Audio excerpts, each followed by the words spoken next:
was wrong, I got my point across. They depicted me the boss. Of course, my orange box cutter make the world go round. Plus I'm fucking bitches ain't my homegirls now. Start stacking, dabbled in crack, gun packing. Nickname Medina, made the scenes, took my Ninas. From gym class to English, pass off for global. The only nigga with a mobile. Can't you see like total? Getting larger in waist and taste. Ain't no telling where this felon is heading. Just in case, keep a shell at the tip of your melon. Clear the space. Your brain was a terrible thing to waste.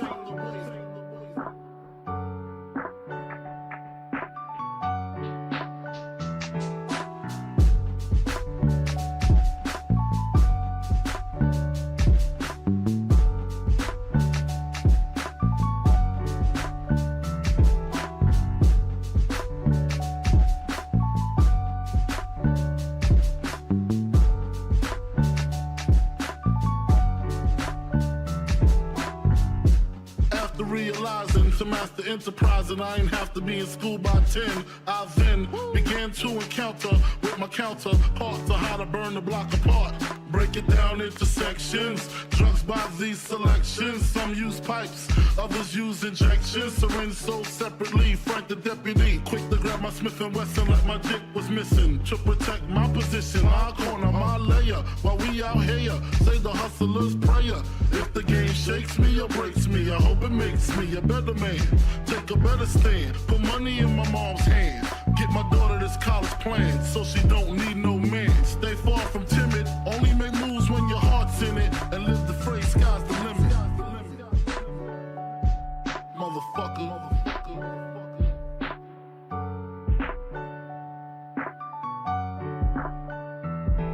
88.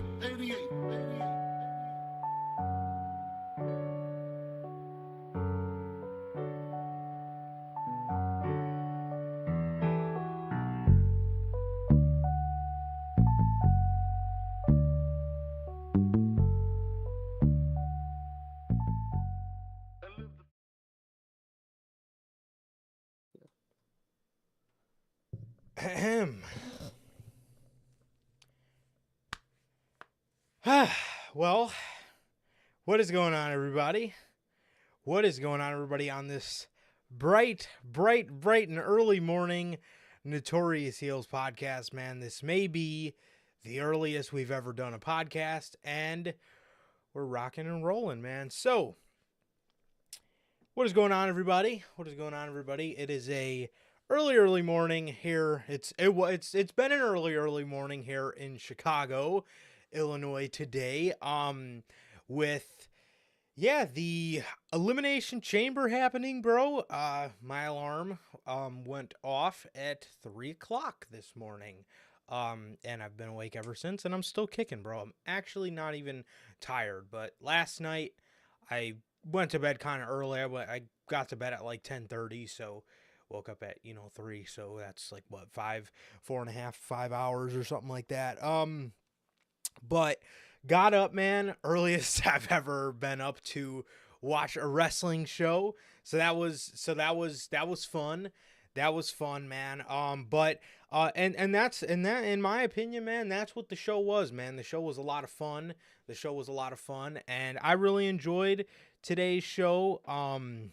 This early morning show. Yeah, I really enjoyed it, man. It was a very, very good show. There's obviously some stuff to talk about. And we'll get to that. But otherwise, man, just a lot of enjoyment, man. A lot of enjoyment. Early morning wrestling, yeah, it's something I don't really do much of. So, it felt nice to be a European wrestling fan for once. So it was real cool, man. Definitely, man. Definitely, it was a good show. I'm not gonna lie to you guys. I woke up like 20 minutes ago to review the show. I went to Twitter, seeing a bunch of what happened in the show, so that's good. But, man, I ain't built for all that. I'm really not. Goddamn. Yeah. So, yes, I am. So it didn't bother me at all.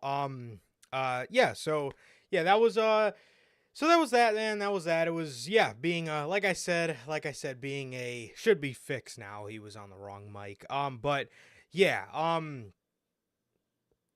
but yeah, it was nice. It was nice to be a European wrestling fan for once, man. And yeah, I'm still up. I'm kicking, bro. A little shocked I'm not tired. I had a frappe. I don't know if those have much caffeine in it. Maybe, I don't know. But also got this here. This has got another 200 milligrams of caffeine to get me through the review. So, and then we're going to fucking sleep, man. So we're gonna see how that goes. But yeah, man. Yeah, but other than that, man. Other than that, man, I'm good, bro. Other than that, man, I am good. So, yeah, without any further ado, what is going on, everybody? Two Rockstar. Holy fuck, Logan. Jesus Christ. 2 Rockstars and a coffee? Holy shit, bro. What time, oh, you didn't go to bed? Ooh. I couldn't do that and you still up. Oh, this man is crazy. Man, I respect it. Yeah, this is, that's, I don't know what we do, man. We're being European wrestling fans today, Logan. So, and it's all good. It's all good and dandy. But yeah, man.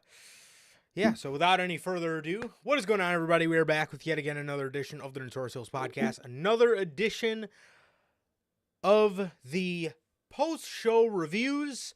This time we're here with Elimination Chamber Perth. Yeah, man. Yes, we are here with the Elimination Chamber review for the year. This is my favorite stipulation match out of the year. I love me some Elimination Chambers when done right. The ones today were the women's one was absolutely fantastic. The men's one was okay in my opinion, man, but very, very good. Very good stuff, man. So yeah, man, if you guys, this is your first time watching, you guys do not know how the show works. Every Monday, we're on here with Unscripted, and every Friday at 4 p.m. Central, we are on here with the news. And if you guys did miss yesterday's edition of the news, it's not available on all platforms yet, but I will have that episode and today's Elimination Chamber review up for you guys either tomorrow or Monday. So if you guys did miss that, again, like I said, they're not available on all platforms yet, but they will be later this week.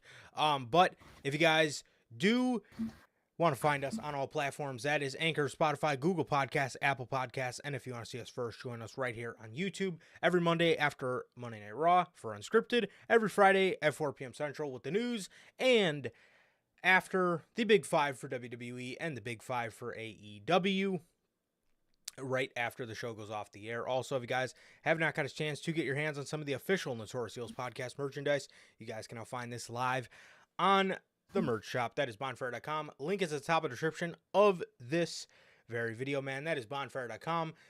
Link is at the top of the description of this very video, man. You got the Chicago flag design, the uncrowned kings of the IWC, the base logo, the Riddler-inspired IWC's best kept secret design, the Notorious World Order design, the Grand Slam design, the scratch logo, and the only community that matters. All 8 of these beautiful designs are available for you guys live on the merch shop.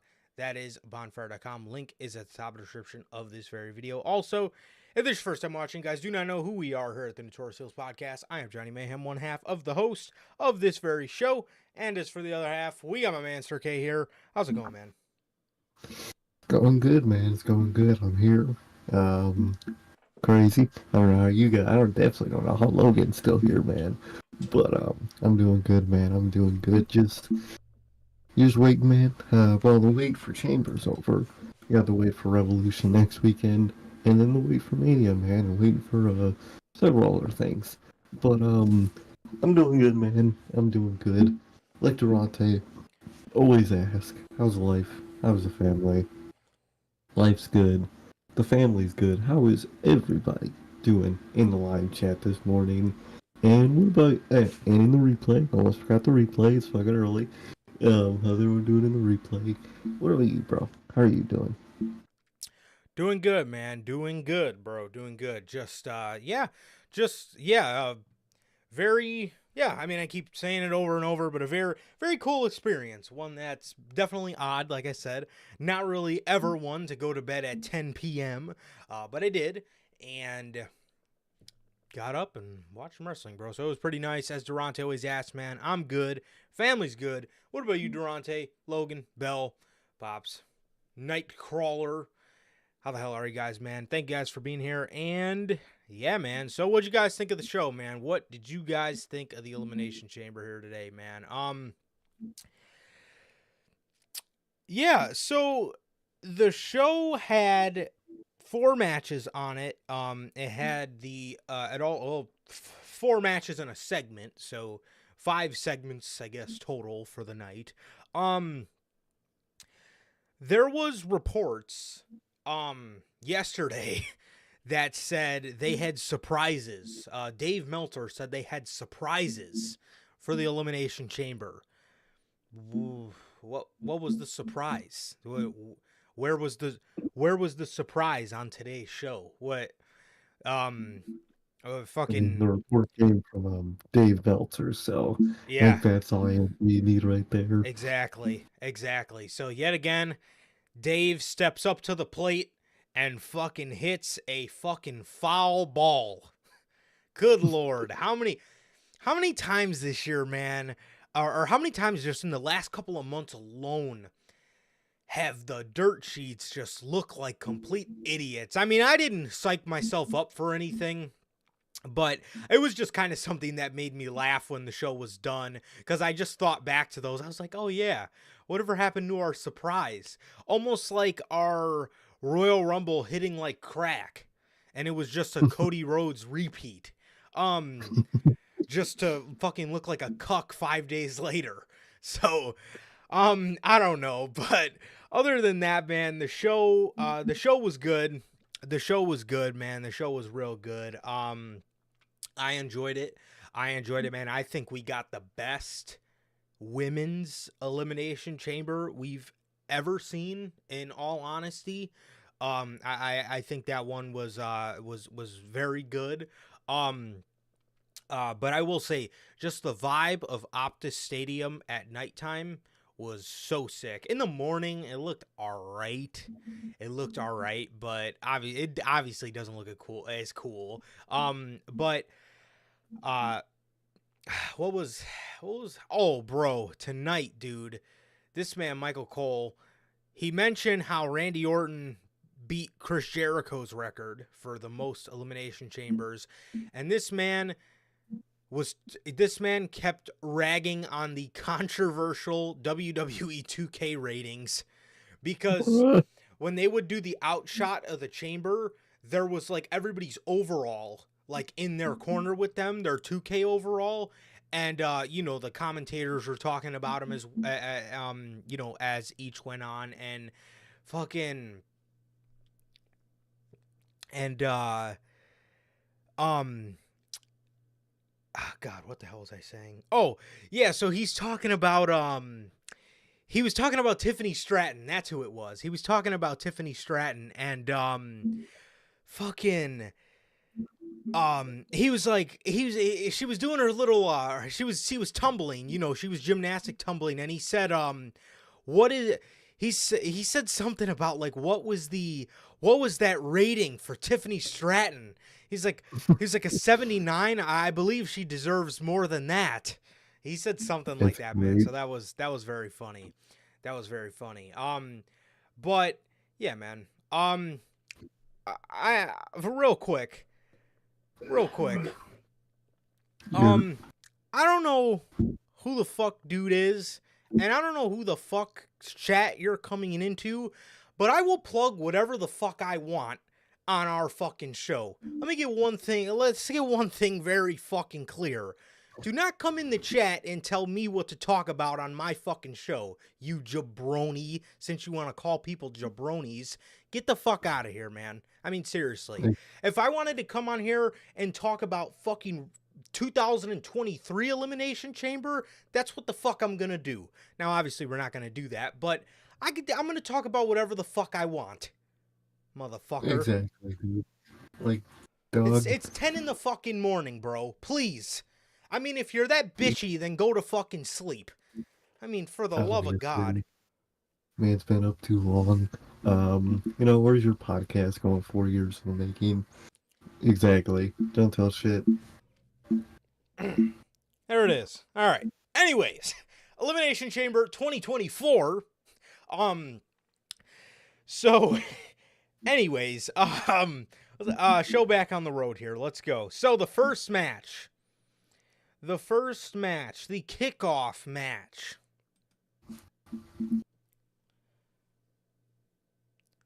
The WWE Women's Tag Team Championships, man. Candice LeRae and Indy Hartwell versus the Kabuki Warriors. They were here on the kickoff show, man, for the Women's Tag Team Championships. This was obviously just something to get Indy on the card, which is very good. I'm very glad she was able to be put on the card because, these people don't really get the chance to wrestle a WWE show in a place like Australia, really anywhere internationally. They don't really get the chance to do it. So when these people get the chance, it's very nice for them to, get the opportunity to do it. So I like that Triple H did a very, very good job at including all of his Australian talent on here. And we did end up finding out the reason for Bronson Reed was, because he I guess was gonna stay back originally, and I guess it was Triple H's idea to have him stay back just in case his baby came early, and it looks like his baby did come early, so it was did work out best. So yeah, It's crazy. Yeah, man. So that was the reason why Bronson ended up missing. And this match, as for this one was okay. I mean, it was kind of a nothing match. It was your standard pre-show match, and obviously the Kabuki Warriors ended up winning. There was obviously no way they were going to take the title off them. This was just, like I said, something for Indy to get on the card, which was, good for her, man. I'm happy for her. Yeah. So yeah, this one was really a nothing match, and the Kabuki Warriors won this one. Definitely, man. Definitely. Obvious win from the Kabuki Warriors. There was a possibility, Bailey coming in and scoring them over, but I think that happens later, if anything. So, even though, to be honest, I think after Mania, all three are going to be champs at the same time. So I think that's what we're going to get. But overall, good match, man. And pretty obvious ending, but nothing bad with that, man. Yeah, for sure. For sure, man. So, that was that. That was the only thing on the kickoff show. As you guys know, Triple H does not like to overcrowd his cards, which I can appreciate. And the first match on the show was the women's Elimination Chamber match, man. This one was Liv Morgan, Raquel Rodriguez, Naomi, Becky Lynch, Bianca Belair, and Tiffany Stratton. This one, oh, by the way, the kickoff match went 8 minutes and 55 seconds. So, yeah. So, anyways, this Elimination Chamber match was very, very, very, very good. Very good. I really, really, really liked this match a lot. I really liked this match a lot. Like I said, man, if I'm being 100% honest with you guys, man, I think this... Now, my memory might be a little clouded, but I don't really remember any other women's... I don't really remember any other women's Elimination Chamber match being as good as this one, man. I mean, all the way from... I think the first one I want to say was 2018, and I want to say Alexa Bliss won that one. That one was okay. That one was okay from what I remember. And then 2019, that was the one where Shayna squashed everybody. That one was, I mean, it was a squash chamber. It was good, but it's not really gonna get on a competitive level. 2020. Fuck, I don't even fucking remember the women's chamber in 2020. Who the fuck even? What was? Tell you that Oh, motherfucker. I want to say Rhea Ripley won it to face Asuka at Mania. I want to say. Fuck, she might have. And then 2021 was.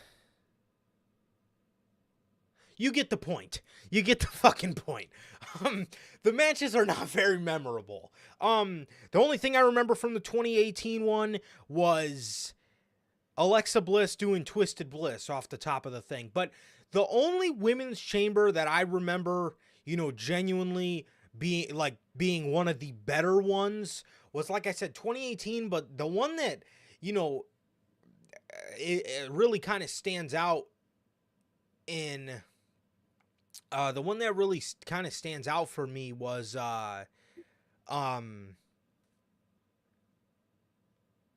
the women's tag title chamber. That one was pretty good. I remember that one being pretty good. Oh, yeah. Did Rhea win? Oh, motherfucker. Yeah, you might be. Damn. So what was the one in 2019 then? See, I have no fucking idea. I'm going to have to go back and do my research, but you get the point, man. I mean, these women's chambers have not been memorable. This one was kick-ass. I will say this one was fucking kick-ass. Now, again, I said I've been very vocal about, I would much rather like to see somebody like Jade in there just to get her a little shine, see what she can do. But I do understand why they didn't put her in there. They don't want to have her lose. You know what I mean? They maybe want to get that one up over Tony Khan. Tony Khan obviously kept her undefeated for like 2 years or whatever. But, I get it. But, hey, can't blame me for wanting to see somebody who had a really good showing in the Royal Rumble. But I do understand at the end of the day. So, the Kabuki, or not the Kabuki Warriors, the women here in this match, they, like I said, absolutely killed it. They absolutely killed it, man. Yes, they did fantastic here. The match started off with Naomi and Becky Lynch in the match. While these two were fighting, the crowd started chanting, "We want Tiffy." Crowd started chanting, "We want Tiffy," and boy, did they not fucking disappoint. I had a feeling Tiffany Stratton would have a really good showing in this match, but I did not expect this level of overness for Mrs. Tiffany Stratton. I mean, on one hand, you expect it. On one hand, you want it and you want to expect it because you know the talent they possess. It almost kind of reminded me of Io in Puerto Rico. Tiffany Stratton, dude, from the moment her pod went off, which she came out at number 3, from the moment her pod went off, dude, they absolutely gave her a huge fucking reaction. And bro, she fucking killed it in this match, dude. She was fucking incredible. She was absolutely incredible in here, man. She did fantastic. And I tweeted it out midway. I don't even think she had gotten eliminated yet, but I tweeted it out, dude. I said Tiffany is a fucking stallion. I mean, Jesus, bro. She did fantastic, man. She was showing off. She was just kind of showing off her moveset and just kind of showing. She was kind of just getting in her bag, bro. And yeah, she's gonna do really fucking big things in WWE, man. Mark my fucking words. If you're looking at a woman to win Money in the Bank this year, I'm looking at Tiffany Stratton, to be 100% honest with you, man. Oh, definitely, man. Definitely. She was definitely one of the biggest standout in the match, and just in general lately, she's been phenomenal. And I'm glad people are quickly already recognize that, man. She's doing great, and it's good to see someone come up with all this momentum, and it's being used, and that's just great to fucking see, man. Seriously, bro. Seriously, it's it's an awesome thing to see, bro. So Tiffany was in there, like I said, showing off, getting in her bag, bro, doing her gymnastic tumbles into each corner, super fucking athletic, as we all know, and she's getting better in the ring, man. She's getting better in the ring, and I've always said this about Tiffany, dude. And I'm not ashamed to admit it. When I first seen her, I was like, oh, this is typical diva. Can't wrestle her way out of a fucking paper bag. That was my first impression of Tiffany Stratton.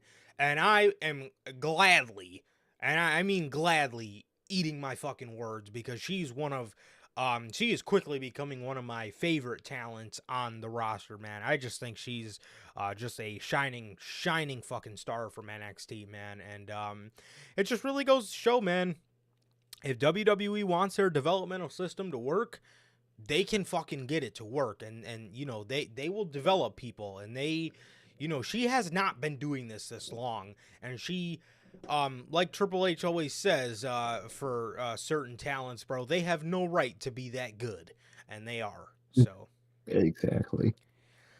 after Tiffany came out, man, it would then end up being Liv Morgan. It was halfway through this, Naomi did a sunset flip, but she kind of like she kind of misdirected her move, and it looked more of it looked more like a blockbuster off the top of the pod. But she did that, landed hard, and as she was selling her back, Tiffany just came in from under her, lifted both of her legs, and kind of, you know, small packaged Naomi out. Which was, I'm not going to lie, it was kind of annoying, because I wanted to see Naomi and Bianca Belair. I thought that was like something I really wanted to see. I don't know if you guys wanted to see it, but I really wanted to see it in this match. I mean, I would have liked to see her with Raquel too, but I was mainly looking at Bianca Belair as like, it's going to be really cool to see Bianca and Naomi kind of going at it. So I'm sure we've seen it before, but I don't know. It's just something I kind of wish we wanted to see. I normally don't like when people get eliminated before like the whole field is out, or at least like People like that, like yeah. Naomi. Yeah, I'm not happy or great about that decision, man. It definitely should have stayed in longer to have more. I mean, she just came back, and we haven't seen a whole lot of her in the ring, so you'd think this would be the perfect time to, you know, show her in the ring again, but I guess not. Right, man. So after Liv, and after Naomi got eliminated, it would be Raquel Rodriguez would be next. Yeah, Raquel was next.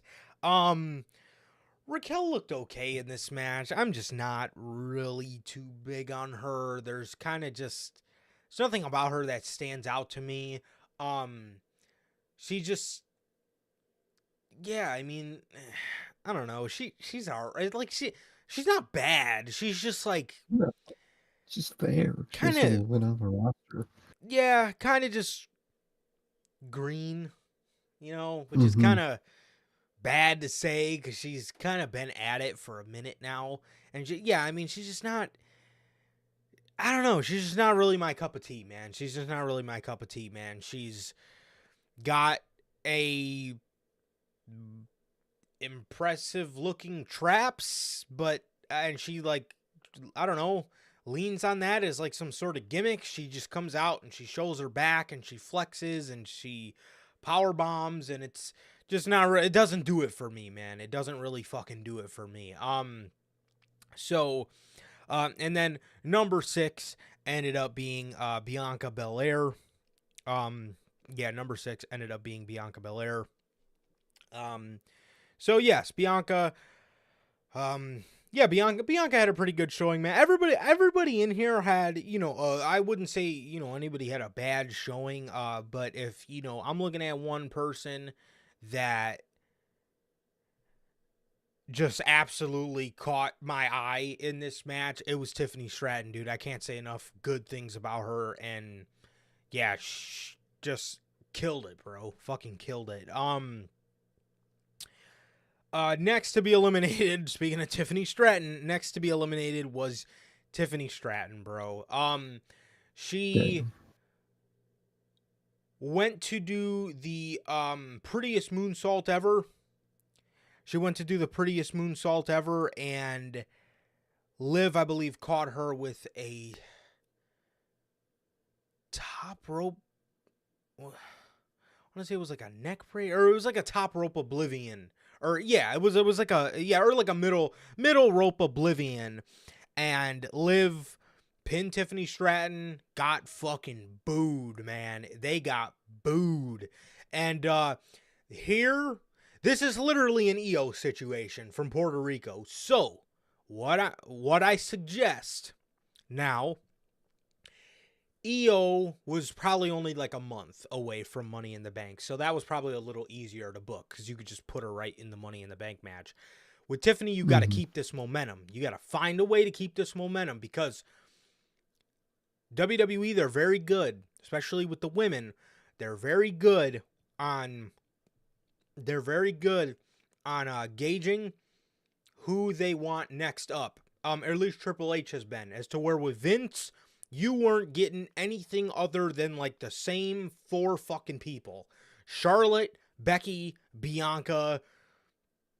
Okay, 3 people. It was 3. It wasn't 4. It was literally just those 3 24/7. That was it. He didn't give a shit about anybody else, right? But I will say, Triple H has done a great job. He's getting Bayley back into the mix after fucking years of sitting on the sidelines. Look at what he did with EO. He listened. And I think he's going to listen to the Tiffany, or at least I hope he's going to listen to the Tiffany Stratton hype as well. So, because it is real and she is fucking good and people do want to see her. But you got to keep this momentum and you got to find a way to ride this out until Money in the Bank, man, because I really think she would be perfect to hold the Money in the Bank briefcase. I really, really do. I think she should win the Money in the Bank for sure this year, man. So, Raquel then got eliminated. Raquel then got eliminated by Bianca Belair. Yes, she beat her with a KOD. And yeah, Raquel was out of there. Oh no. Yeah, Logan, bro. Man. Yeah,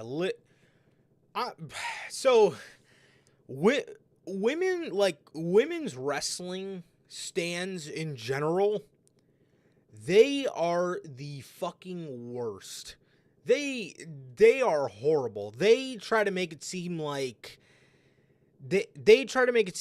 any sort of criticism or anything you have against the women division means that you're sexist and you don't like women's wrestling. And I totally agree. Becky, I mean, you guys know Becky's always been one of my favorites. I understand she's not everybody's cup of tea. I understand that. But the whole criticism I don't get about Becky these days is that she's cringy. I feel like that was more of a Vince McMahon's version of the man. Like the man that we get today, look at the past couple promos she's cut. Cringy? I mean, even in her promos with Trish Stratus, like Trish was the one that was the overbearing negative out of that, in my opinion. I thought Becky did okay in that feud. I mean, the feud was trash, but I mean, I really don't understand the Becky hate. I honestly think it's a typical fucking situation wrestling fans refuse to appreciate what they have while it's here. Definitely, man. Definitely. I don't get the current, but I'm not the biggest Becky guy Right. in, modern times. I mean, I don't dislike her at all. You know what I mean? I don't get those people that hate her. Like, bro, it's been, what, fucking 2 years since she's held a title? She's not being shoved down our throats, people. Yeah, 2 years ago I would have said that. But right now, no, it's fine. Who cares? She's here and she is great. So why would you not use her? I don't get that whole thing that people are saying. Yeah, dude, these fans, bro, and I mean, like, these fans, they genuinely, like, stick up for these women's wrestlers like they're like their girlfriend or something. Like, dead ass. Like, they will go to fucking war. They will go to fucking war for these people, as it, like I said, as it, like, they genuinely treat it as if they, like, date them, because it's not even them just bitching about one match. Like Logan says, like, they legitimately think that person should, like, actually fucking win every single match they're in, and it's unrealistic booking, man. I mean, Liv is a great talent, man, but I'm sorry, bro. Fucking facts are facts. They don't give a shit about your feelings, man. And Becky and Rhea is the better match. I'm sorry, bro. Like, with the better story. Way better. Literally. I don't get that. And again, it's like, these are the people that are like, oh, Liv should go on to beat Rhea. These are the same fucking people that were talking about how trash Liv's title reign was a couple years ago. And I'm sorry. I like Liv Morgan, but I'm sorry, dude. That title reign, bro, and that was booked in a Triple H era. That title reign was not it. It wasn't. Lame as shit.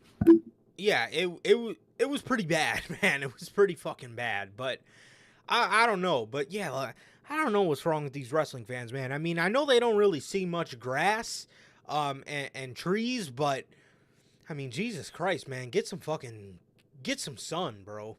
Get some sun. Yeah, I don't know, dude. I don't know. Yeah, so, good old wrestling fans, bro. Good old wrestling fans. But yeah, I don't think in any sense of the word, Liv should be winning this. In fact, I see Logan talking about dethroning Rhea. I'm going to be honest. In no way, shape, or form do I give that to Liv Morgan. I'm sorry. I give that to fucking... I don't even know. I'm going to be honest. I don't even think we know yet who takes the title from Rhea. I don't even know when you take the title from Rhea yet. That's how... I don't know. She's just on one of those, like, she's just, I'm going to be honest. I don't know. It's like, I'm not saying it should go as long as Roman Reigns' title reign, but look at Roman Reigns. When Roman Reigns first held the title, everybody was like, oh, it's going to be Bray. It's going to be this dude. It's going to be Edge. It's going to be Bryan. All these guys should take the title from him. And who did it end up being? It ended up being a guy like Cody Rhodes, who came along 6-8 months into a year and 8 months into the title reign. So, like, I don't even think we know yet who takes the title from Rhea Ripley, because I don't know. And I'm not saying Liv should never get a second chance at a title reign, but I just right now, I don't think it's time.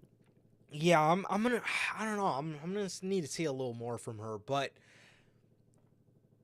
and I'm gonna be 100% honest, and I'm genuinely asking this as a question, because I always see there's a story with Liv and Rhea, and I'm not asking this to be an asshole. I swear to God, it's a genuine question of mine. What is the story? Because I know they used to be tag partners, and I did hear that, like, Rhea injured Liv before Liv came back, but I'm going to be honest, I do not fucking remember that. So I genuinely ask, like, what's the story? Because, like, and again, I'm not asking that to be a smart ass, but, like, I genuinely have no idea. Like, I genuinely forgot that they had a story. Other than the fact I remember they were tag partners, and Rhea turned on Liv to join the Judgment Day. Other than that, I don't know. But No, I have no clue. so I did say she just did she injure her turned. before she came back at the Royal Rumble? Or were they doing? I can't even remember what I can't I I can't even remember like how Liv, like what brand was Liv even on? Like I swear to you, I just have not been paying attention to her. I have not. So I don't know, man. I don't know, but I don't know. I don't know. Liv is the one. No, I don't know. I really don't see it as Liv. I really don't. When did she injure her though? Like, was it? Damn, like I couldn't even tell you the last memory of Liv Morgan that I have before the injury.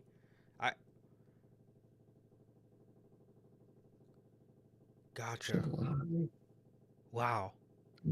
I do not remember any of that, to be honest. I really don't. I don't, but I'm gonna do my homework because I'm very intrigued because I swear to you I do not have any memories of Liv Morgan. None. Like, wasn't she in Judgment Day back in July? Wasn't the Judgment Day around by then? July of 2023? Yeah. Yeah, they were around. Yeah, then why the fuck was she with Liv doing shit? I don't... Oh, no. They had already been broken up by then, but I guess she might have just, did like an injury angle with her the week after. Oh my god, I forgot Liv and Raquel were the fucking tag champs. Oh, they she did it. were. That's right. She did it, and that fueled the fucking story with Raquel and Rhea. You know what? Okay, I remember that now. Right. Yeah. Yeah, I don't think she's the one to beat her. I'm sorry. No, yeah. She don't got like that, bro. She just don't. Yeah. Not right now. Yeah, well, I mean, yeah, we'll see down the line, but I don't know. But anyways, wow, I completely forgot. I forgot they were even tag champs, dude. Wow. Yeah, because then there was that big tag title curse where it was like the women's tag titles. All they fucking do is get injured. Like it was Chelsea Green, or no, it was Sonya Deville that got hurt.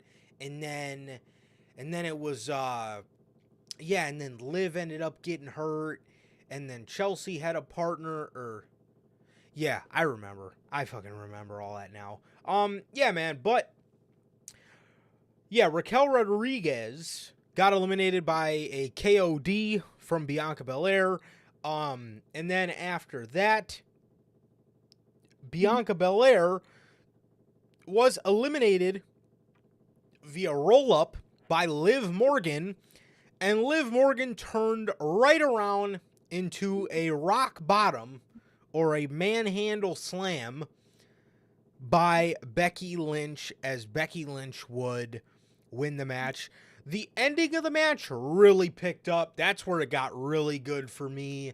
I thought it was really fast-paced. Yeah, I thought it was really fast-paced and it was really nice. They had a real nice pace going, real fast pace going. But, yeah, Liv Morgan, dead ass, just fucking rolled up Bianca Belair and turned right around into a fucking manhandle slam and immediately just lost. So, yeah, Becky goes on to face Rhea. Bianca Belair sat in the corner just looking up. So I think what they're going to do with her is a kind of finding her way to WrestleMania type storyline. And I honestly think it's going to end up being against Jade Cargill. I could see it. I definitely see that as a side Mania match, but great women's chamber, man. A lot of these last, specialty type matches, the women have been putting on the better match from this Yep. War to Games. Royal Rumble to War Games. Yep. Oh, It's yeah. been constant where the women are putting on the better match, and I don't know if it's a Triple H thing. I don't know who's producing, like... Yeah, but somebody in this whole regime, not saying that the men's matches are bad, but they're not phenomenal. And I think they could be booking the men's ones better. But this women's one was great. I love what they did here, and can't wait to see what Becky and Rhea do at Mania. Man, it's gonna be great. Definitely, bro. Definitely. Yeah, definitely. Well, Logan saying he prefers Bianca versus Tiffany. I wouldn't mind that either. I wouldn't mind that either. Yeah, that would be. I think that would be a banger. I could see them doing Bianca versus Jade, or I could see them having Bianca and Jade tag. I've seen a lot of people saying that, and then do like a, I don't know, and then have them feud from there. But that would be nice, because yeah, they do talk about this Bianca winning streak thing. So I would hate for that to make something that they have to live by, a Bianca Belair WrestleMania winning streak. So I could see them doing that though, because they really like Bianca. She's on the cover of the fucking game this year. One of the covers of the game. Yeah, that would tag match probably would be better too if they're not as confident with Jade yet, which is okay. I just want to see Jade again.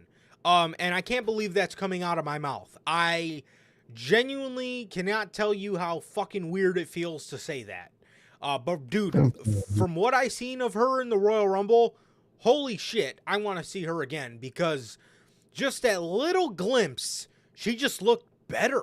She just looked like she fucking improved. She didn't look like all she had in her fucking arsenal was a jaded and a fucking bicycle kick. There was more. She was actually throwing a punch. You know what I mean? It was nice to see. It was very nice to see, man. And I want to see her again. And I'm not completely upset with the fact that WWE hasn't given me much of her, because in wrestling, less is more. So, yeah. But Becky Lynch goes on. I wanted to touch on Sir K's point for a minute. But yeah, dude, the women in all these stipulation matches, bro, the women have put on the better match. And the men's match always has more hype to it. And now this year, with the men's chamber, it would have had a lot more hype if like Punk was in it. But to me, the field was kind of lame. If I'm in all honesty with you guys, the field was a little lame for me. But I understand, it was because of Punk. But the women's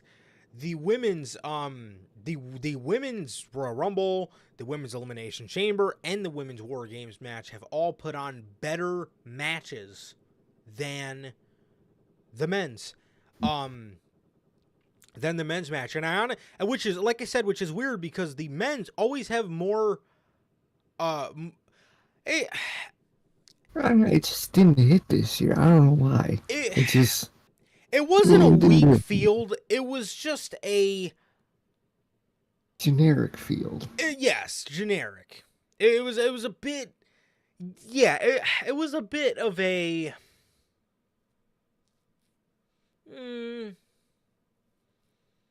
I don't know. It was just kind of for me. It wasn't. Yeah, I don't know. It just. I don't know if it's because they really didn't get any build. maybe that has something to do with it, but I don't know. The field just wasn't all too intriguing to me. Like years prior. But yeah, man, so yeah, the women have put on better. The women, or like I said, the men, it seems like they have, like I said, more hype going into their match, but the women end up delivering more. And I don't know if it's because people expect less. I don't know if it's because people expect less from it, or I don't know what it is, but they always seem to put on the better of the stipulation matches as of recently. And hey, Belle, how's it going? That's okay. Bill. I'm glad you're I'm glad you're awake and with us. How was your nap? How did you enjoy the show? Actually, you missed me cursing out some fucking Weirdo. yeah, some fucking dickhead in the chat earlier. But so a bunch of fun stuff going on here as always, and we're glad to have you with us. So yeah,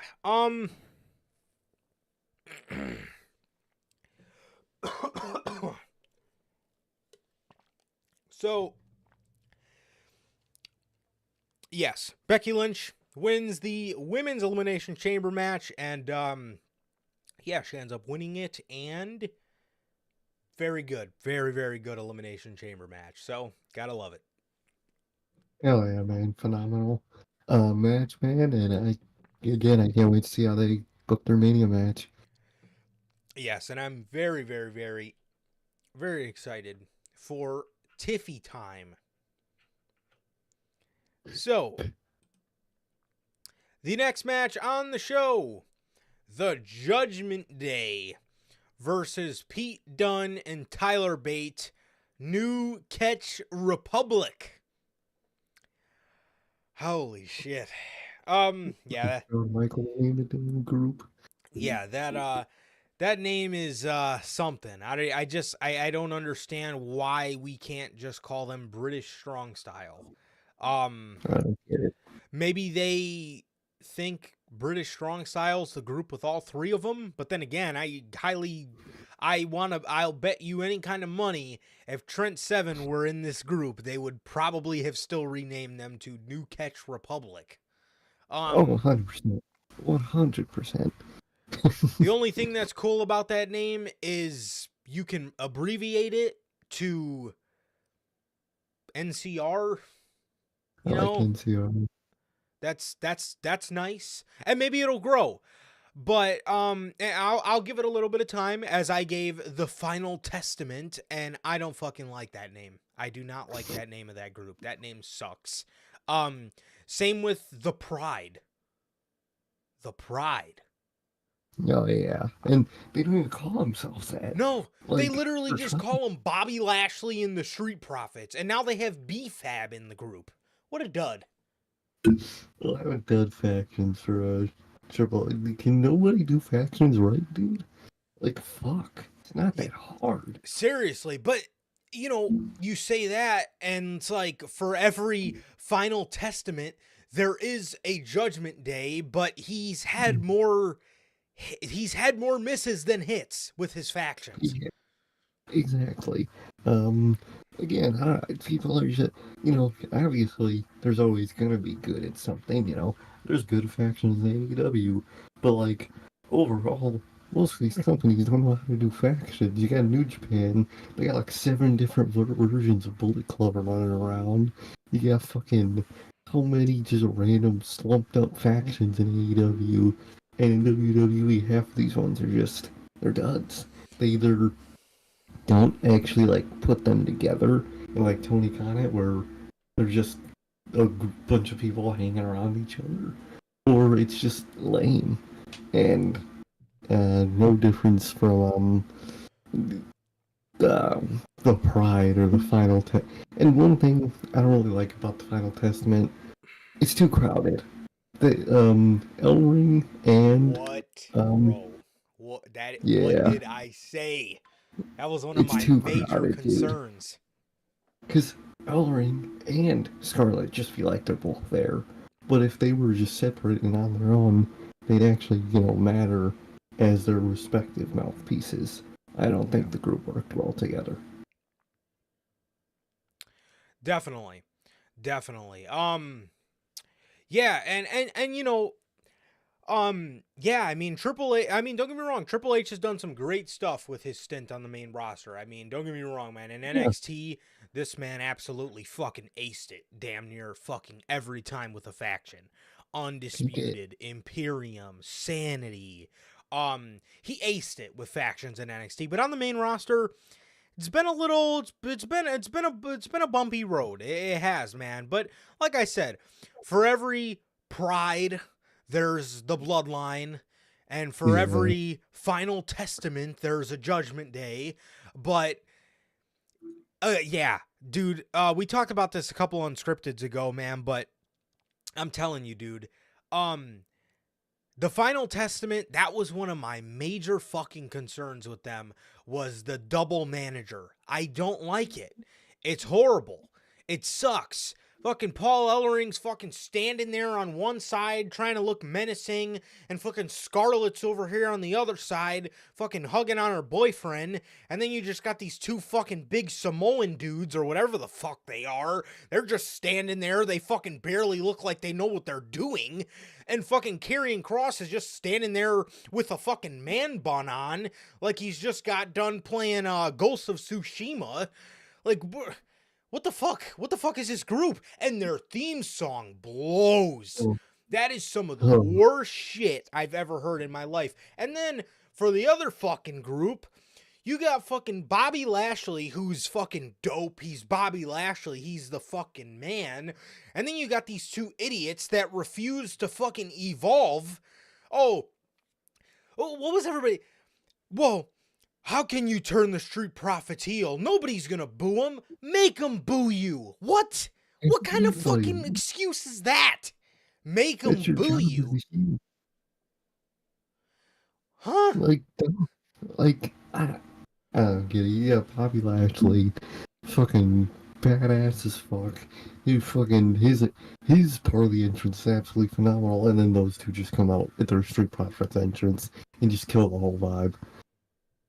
Like, what the fuck are they still mixing the pot and fucking jumping from side to side? I mean, dude, evolve, bro.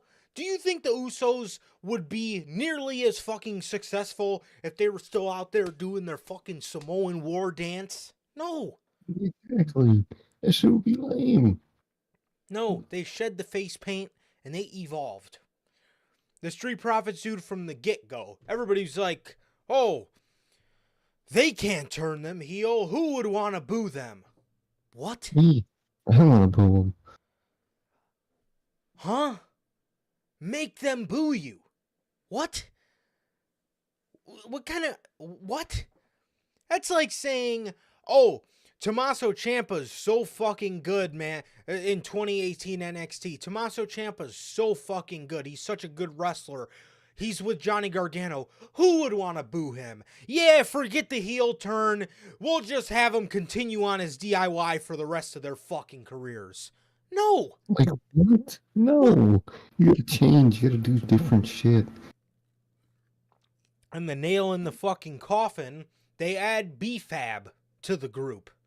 What kind of fucking addition is that? Why don't you just add Bianca Belair if you're gonna add anybody? I mean, she has affiliation with Montez Ford. Why is B-Fab in the group? I don't get it, dog. It doesn't make any sense. It doesn't make any sense. Oh, I'm dead. Did I fucking call Scarlett? Oh, I did say she was kissing on her boyfriend, kissing on her husband. You know what I mean. Same thing. For the love of God, man. I mean, these two groups suck. And again, with the fucking names, man, when we first heard them, I was like, all right, I'm going to give these names a chance, let them sink in a little bit. I've let them sunk in. They suck. Their presentations aren't that good. It's just not, yeah, like they're just, I just don't like them. I don't like them. No. Now, again, that doesn't mean that I'm completely writing them off. I did not like Damage Control at first. No, exactly. Towards the later half of the year of 2023, I started to dig Damage Control. So, I mean, things could change, but dude, right now, and I'm not going to go out there and say the group should just break up. No, they shouldn't just break up. Give it a little more time. Obviously, they did just get together, but so far, not so good, man. In my honest opinion, man. I think the names suck, and one of my concerns, bro, the double manager thing, it seems to be a legitimate concern. Yeah. It just doesn't look good. The group just doesn't. They just don't look like a group. No, they really don't. It just looks like a bunch of people being together. It doesn't work for me. You have to keep one of those two, probably L-Ring, back, and only use him in certain aspects, because coming out every week with all of those people just looks dumb. It looks stupid. Yeah. 100%. 100%, man. So, I don't know, man, but New Catch Republic. These guys came out to a new theme song. They gave them a new theme song. It was pretty...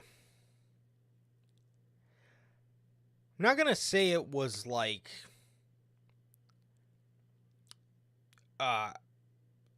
Def Rebel's done worse. I'll say that. But, again, we still have a problem with Def Rebel making music that is completely fucking unidentifiable. In no way, shape, or form should you have your World Heavyweight Champion, Seth Rollins, not having a fucking clue who's coming out at the Royal Rumble. He has no fucking idea it's Karrion Kross coming down the ramp. He has no fucking idea whose theme music's playing. No idea. It's unidentifiable trash. Again, Def Rebel's made worse. They have made the Final Testaments theme song, but they can definitely fucking do better. They can obviously do better, and I don't know how their contract situation works with the people that distribute their in-house music, but holy fucking shit, get them the fuck out. I've had enough of this fucking music, bro. Please. And that's why I'm so glad Triple H is in charge. If anybody knows how crucial theme music is to one person's act, it's the guy that came out to fucking Motorhead for his whole career. So...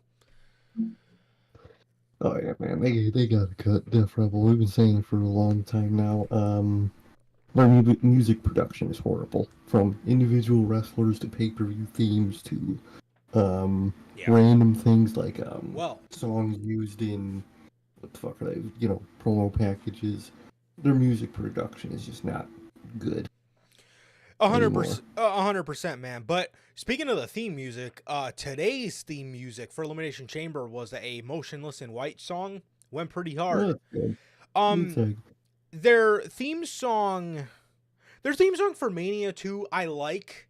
I mean, I've liked all of the Weekend Mania themes. It's just, I don't understand why every year it has to be a song from him. That's my thing. It's not that the songs are bad. They're good songs, but it's just like, really? Every fucking year do we have to have a song by this guy? Like, We need to go Pitbull back. Absolutely That's not. what we need. I will 100% do the Weekend. 100% do the Weekend over Pitbull. I'm sorry. Hate me. I think you love Pitbull secretly. I wouldn't bet on that. Yeah, Motionless is they're the people that do Rhea's theme song, which I wonder if Rhea had a hand in that, because I know she's a big Motionless fan, and I know she's good friends with the singer, I believe. I think his name's Chris something. But I wonder if she had a hand in that, in picking that. But yeah. The Weekend's WrestleMania. don't get me wrong, every single song that they've, done for WrestleMania, it's good music. I just don't like how this has become like a yearly thing where it like has to be The Weeknd that does the Mania song. But yeah, all the songs have been good, don't get me wrong, but I don't know, I would like then to be 100% honest, I probably couldn't give the best. I probably couldn't give the best recommendation because my music, there's absolutely no fucking way that's going on a WrestleMania theme song. There's absolutely no way they're putting some of the rap music I listen to on a theme song, but I could give good rock suggestions. Probably.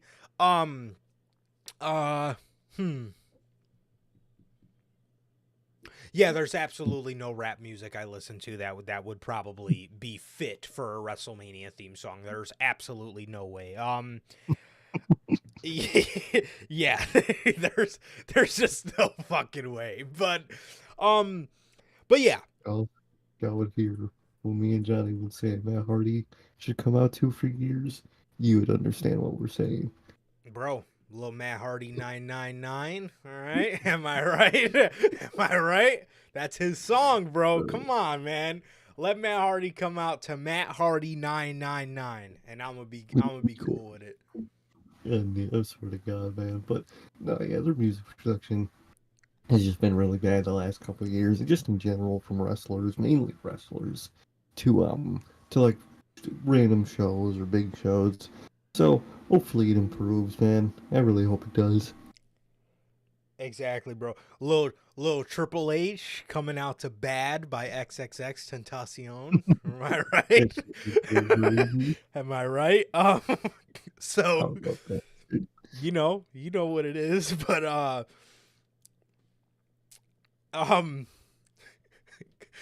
we used to come up with some other funny ones. I can't fucking remember what they were. What was the one? Bobby Lashley coming out to Bobby. Bro, bitch. Bobby. That shit would actually go hard. I can't lie. It's Bobby, bitch. That shit would be pretty heat, bro. That shit would be pretty heat, man. Jeff Hardy coming out to Swervin'. Am I right? By Boogie. Right? So it is a theme song outside of work. Definitely, bro. We've definitely came up with some bangers, dude. But yeah, I mean, there's, as long as WWE doesn't go back, do you remember that one year for, I think it was 2021 Extreme Rules, they did the Astronaut in the Ocean? Because it was that song that was like trending on TikTok at the time. Oh, dude, I really took it off myself. As long as they don't fucking go back to using songs that are trending on TikTok that I already have to fucking hear every time I move my thumb up or down, I'm okay. Oh, dude, I'll fucking never forget that shit. This shit was so garbage. That shit was ass, bro. But anyways, back to this shit. Def Rebel needs to go. I mean, again, completely fucking unidentifiable music. Like, dude, Tyler Bates' NXT theme song, Inaugural, bro, it was so simple, and it was a bop. It was a fucking bop, bro. I mean, dude, come on, man. This music fucking sucks, man. It sucks. It's just, again, it's just unidentifiable. It's unidentifiable music.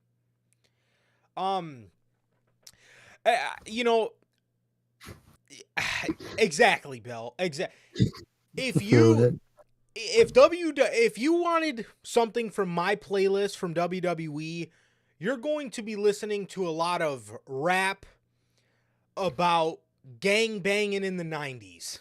And that's like, don't get me wrong, WrestleMania in New York, I'll be the first motherfucker to say put New York State of Mind by Nas as the theme song to that show, but half of it will probably be bleeped out. That's the other problem. That's the other problem. I'll probably offer some Biggie stuff. Again, mainstream media probably doesn't want rap about selling crack in Brooklyn as the theme song to the WrestleMania show. So I understand. But to my point, or some of the other rap I listen to, gangbanging in Chicago, juice, I mean, what would you even call it? Sad rap? Not really theme Drug rap. not really theme song for WrestleMania material, but so I definitely we're definitely seeing eye to eye on that one. So yeah, they gotta go.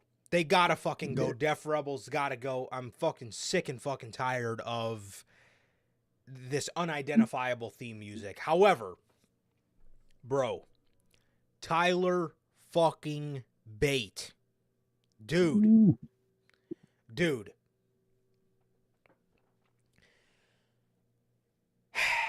This man showed tonight exactly the reason why I've been saying he needs to work with these upper echelon of talent. Because him in the ring with Finn Balor just made me smile. Just made me smile knowing that he was finally facing upper level guys and not guys that are developing. Now, I'm sure he helped those people a lot because he is a seasoned veteran at his young age. But goddamn, does Tyler Bate on the main roster just look and feel right? And my God, I've said it for years. He's better than Pete Dunne. I know everybody likes Pete Dunne because he's got the better character, and that is what matters. But when you talk about an exciting wrestler that is going to allow the fans to just fall in love with his work rate, and you know why you can fall in love with work rate in WWE? Because not everybody has the work rate gimmick. Exactly. It's not an everybody thing. It's just thing. If you got it, you got it. If you don't, you have a character. Simple as that, dude. And Tyler Bates no different. And his fucking moveset and his work rate is so fucking fun to watch.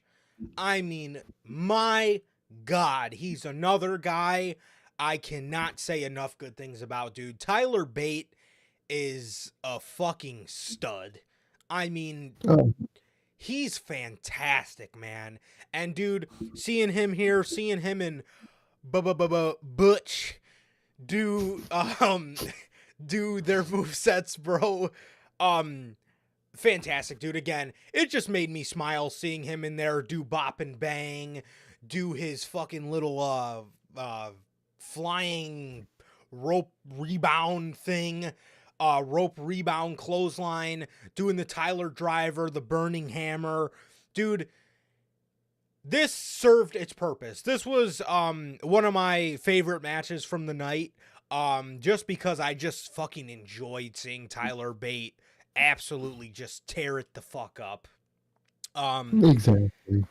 In here, man, and with Pete Dunne. And dude, there were a couple near falls where they did a great job suspending your disbelief here. I mean, you know, everybody knew Judgment Day was winning here again. Rather, you know, one of the, rather things, everybody predicted. But man, I mean, these guys suspended my disbelief, or there was a couple times where I'm like, oh shit, like it got me hype, and there was a nice near fall or two in here, and they did a fucking fantastic job, man. They really fucking did. And I understand there's a story with R-Truth, and I understand, and I agree with it, man.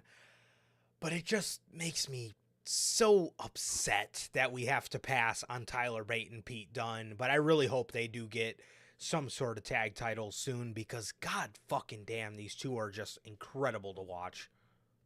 Truly, man, truly incredible. So glad that man is finally on the main roster. Love Tyler Bate, and someone who's a lot like, his level of just in-ring talent that makes you just want to watch him is Dragunov. And that's why I can't wait for him to be called up, to think of all the crazy shit Yeah. That man is insane. That Like- man is wild as hell.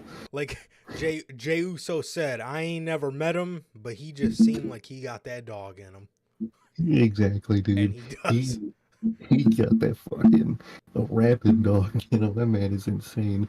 But like, I love it. I love love that Tyler Bates finally on the main roster, and it kind of does suck that the tag titles are kind of tied up Yeah. in something that's gonna happen, so you Yeah. can't get people like Pete Dunne and Tyler Bate winning nothing, or DIY winning nothing. It sucks to see, but I mean, I get it, and it's good, but it's just unfortunate circumstances. Yeah. Yeah, and like Logan says, it is a little too early for them as a team to, just immediately slap tag titles on them. But I'm telling you, soon these guys got to have tag titles on them.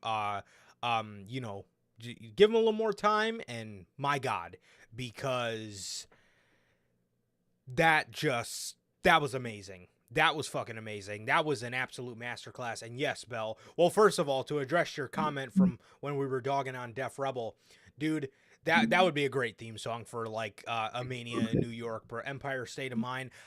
That is such a vibe listening to that song and playing fucking Spider-Man on the PS5. Oh man, such a vibe. It's insane. New York State of Mind is too. Doesn't really fit the Spider-Man vibe, but you get my point.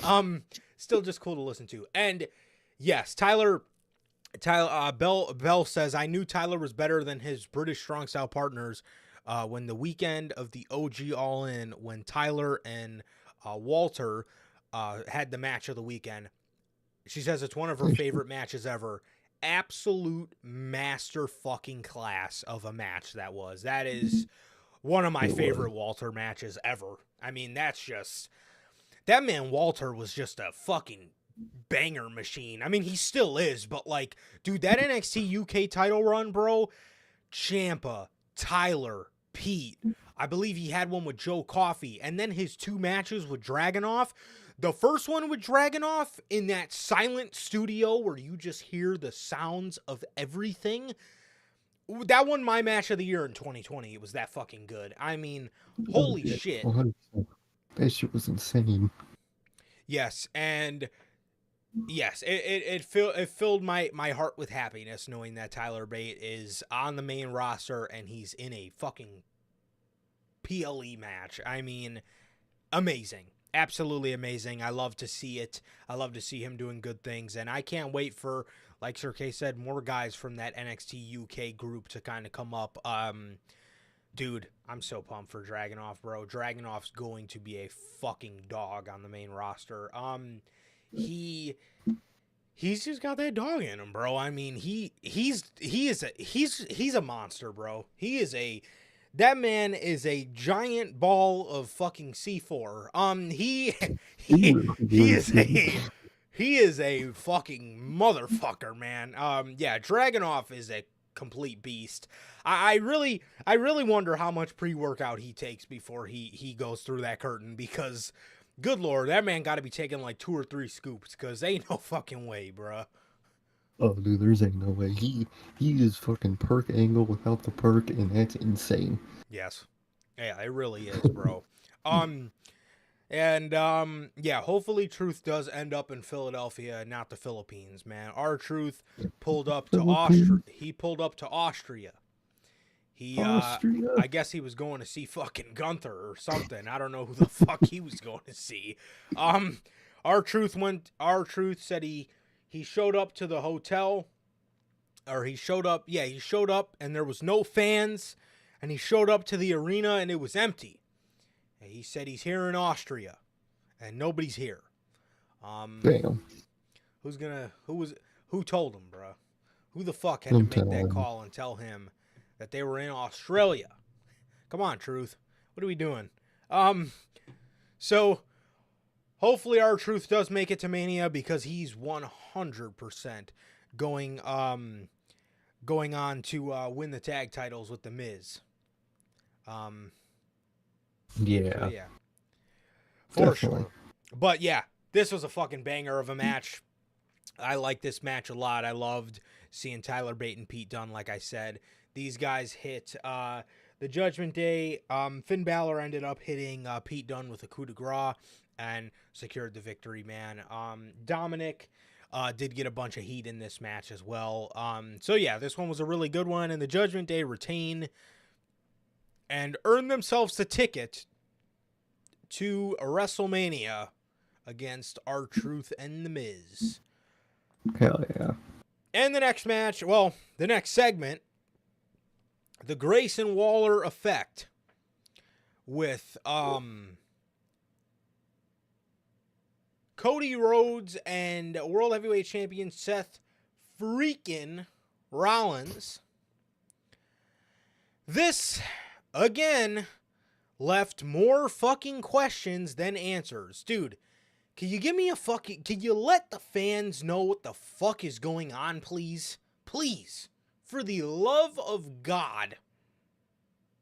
Dude, Austin Theory opens this up. By the way, did everybody see that fucking video of Austin Theory cursing out the fucking news reporter guy? Bro. Goated. I love to see it. That It was got work. Austin Theory more over than his whole entire U.S. title reign for me. Oh, dude, I can't wait for that man to turn babyface. He's great. He's a great fantastic. talent, man. And He's just doesn't work as this heel character. he's generic. He's too generic as a heel. Oh, yeah. He's too generic. See, they had to do what they got to do what they did for Braun Breaker, but the reverse. Yep. Exactly. Braun was a babyface. Bland. Turned him heel. Sprinkled some seasoning on there, right? Then Braun started, letting out a little more of that aggression. Braun is dope. He pulled up on SmackDown. It looks like he's back to a babyface. And guess what? People like him a lot more now. And he'll probably do just fucking fine. And they will probably build a story to where he turns heel. He looked like a babyface. He kind of got his babyface look back. He got like his goatee look back. Still got a little bit of a stubble, and then he's coming out in all of his colorful attires again. But he's keeping the whole dog gimmick. He's got that dog in him type thing. And he's gonna do great because the heel run made people take a liking to him, which is now why it's probably a little more safe for you to turn him babyface. For Austin Theory, people like Austin Theory as a fucking babyface. People thought he was hilarious. I loved Austin Theory in the way. I thought he was funny as fuck.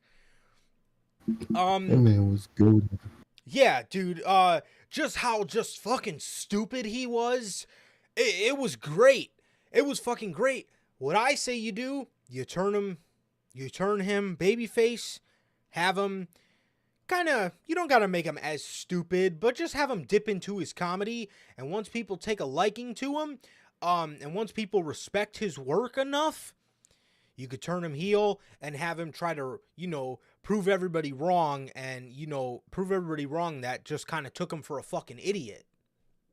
Exactly. So maybe something like that would work. But, try it out. So, dude, this fucking guy says to Austin Theory, it's fake. Wrestling's fake. And Austin Theory immediately was like, what did you say to me? And he was telling the dude, like, don't talk to me like that. And he was telling him, just because you run shit over here, don't think you could talk to me in front of your people like that. And then he tells him, I'll smack the shit out of you right here. Dude, it was a great fucking video. And of course, you have all these fucking insiders on Twitter. This is a work. And I'm not talking about dirt sheet insiders. I'm talking about these people with fucking Konosuke Takeshita as their Twitter avatar. Those people. Exactly. This is a work. Yeah, I'm sure. Because you people just know fucking everything, don't you? So, anyways.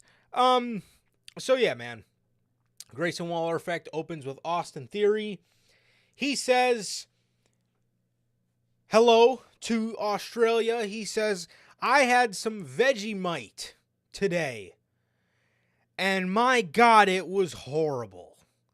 It was horrible. Then he says, but I went and got a authentic snack before the show tonight, I went and got a blooming onion at Outback Steakhouse. Hell yeah. Shit's don't get me wrong. Fuck, yeah. Please. Yeah, Don't get me yeah. wrong. I fucking love a cactus blossom or a blooming onion, whatever you want to fucking call it. My God. Oh, banger. I could fucking have one any day of the week. Banger. So, he then announces the Aussie icon, the Dynamite from Down Under, Grayson Waller. Grayson Waller comes out. He says into the mic, "I love Australia." He goes over and does his shoey, as he, always, it's Grayson Waller's thing. He does a shoey. Grayson came out there and talked, just talked about Australia, kind of played up to being a baby face or whatever. Played up to being a baby face. Yeah, he definitely was. He definitely was being a baby face here. In this role. And then he announced the World Heavyweight Champion Seth freaking Rollins. Seth came out there. He then announced Cody to come out there. Cody came out there. This really pissed a lot of people off, man. People hate long entrances. It's really irked the IWC circuit, man. Dude, fucking shove it up your fucking dick, man. Yeah, people were complaining that his entrance is too long. Dude, shut the fuck up, bro. They used to say the same thing about Bray Wyatt. They complain every time Roman Reigns comes out. Shut the fuck up. It's an entrance. It's a fucking spectacle. I mean, seriously, man. Shove it up your fucking dick. I mean, do you really have anything better to fucking worry about? I mean, are you really sitting there mad that the entrance is taking too long? I mean, come on, bro. Like, bro, I don't get that shit, bro. Y'all love The Undertaker, so y'all can shove it. Seriously. Oh, yeah. Those are the exact same people that fucking have Undertaker avatars. Anyways. Cody comes out there, and gets the heroes welcome. They did a fuck ton of pyro for him. He had a very, very grand entrance. And of course, like I said, this is pissing the people off, man. Really, really cranking down the IWC there. But so they're talking about The Rock and Grayson Waller's just being Grayson Waller. He's being annoying. He's playing his role. He's just being annoying, and he's just Cody's calling the fans Cody crybabies. He's pretty much just playing devil's advocate here. And Cody then says, "Rock, I challenge you to a one-on-one match. Any place, any time." What? What? Huh? We're doing a one-on-one match. And then Seth Rollins comes up behind him and he says, "No, Cody. You should know by now. Anything with the bloodline is never one-on-one. I got your back." And that was it. That was fucking it. They didn't say, "Okay, let's take them down 2-on-2. We're going to do a tag team." No, we have no fucking idea. So is Seth going to be in Cody's corner? Are they going to do a tag match? I mean, what the fuck are we why is everything in this fucking storyline a giant question mark? Like, bro, I mean, he's already here. Just fucking say what it's gonna be, dude. You already sold the fucking tickets. And, like, another thing, bro, it don't matter if there's two of you. Y'all are still outnumbered. The fuck? Bro. You got, like, dog, you're still outnumbered no matter what. I keep seeing that argument, too. Well, Seth is going to turn on Cody. Ugh. It's so lame. Seth Rollins is a fucking babyface, bro. Seth Rollins did his time as a heel as an undeserved heel. You remember in fucking 2022 when this guy was getting cheered and he was losing to Cody Rhodes? No, he's not the Street Profits. He actually did time as a heel and earned his fucking liking back as a babyface. Seth actually evolved. He's not Angelo Hawkins, people. Okay? He did his time, and now he deserves his... He did his crime as a heel. Now he's fucking getting his time as a babyface. Let him have his fucking time. Who the fuck wants to see Seth Rollins go back as a heel? Who? It's literally pointless at this. What is he gonna do as a heel, people? After he does that, what the fuck is he gonna do? It doesn't make any sense. That would just be more nonsensical shit in this storyline that we don't need. I mean, what the fuck, dude? This makes absolutely no sense to me. That would make absolutely no sense to me. And this segment made no fucking sense to me. Again, it leaves more questions than answers, as always with this storyline. Ever since The Rock integrated himself, shoehorned himself into this, we're taking a bunch of fucking left turns and they all make no fucking sense. I'm telling you, I don't know what the fuck they're doing here. I couldn't tell you. I couldn't fucking tell you. And it's really annoying. So Austin Theory then grabs the mic and starts doing Rock catchphrases. Bro, in the middle of him doing the "if you smell," Seth grabbed him by his head and fucking ran him towards the corner, and the whole time Austin Theory had the mic up to his mouth, and you just hear him going, "Ah!"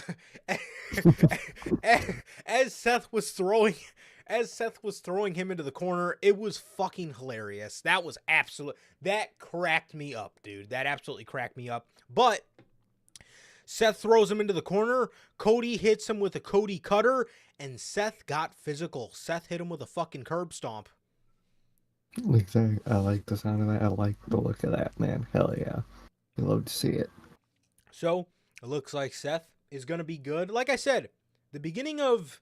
I mean, if he's cleared for physicality now, we're giving him a whole nother month to go until WrestleMania. He'll be fucking fine. He'll be fine. Exactly. Tony definitely, Khan man. signed Soraya's brother. I saw that. Yeah, apparently he's been working on ROH, and now he signed AEW. Yeah.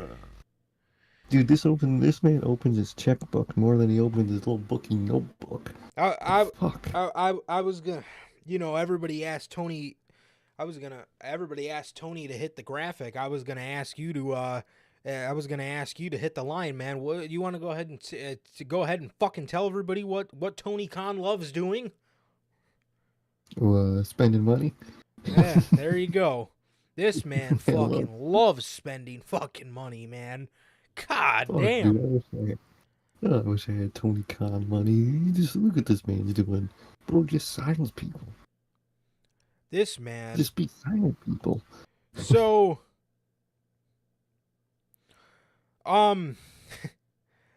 speaking of Tony Khan, I wanted to announce to the world, to everybody watching, the millions and millions, Malachi Black will be wrestling a fucking singles match, and it's against Brian Keith.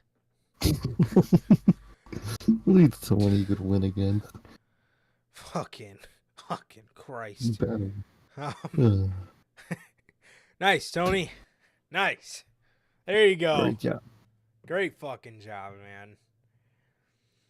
Good Lord. He fucking loves opening that checkbook, man. Did he sign her brother as a talent? Yes. Fucking A. Come on, man. Tony, bro.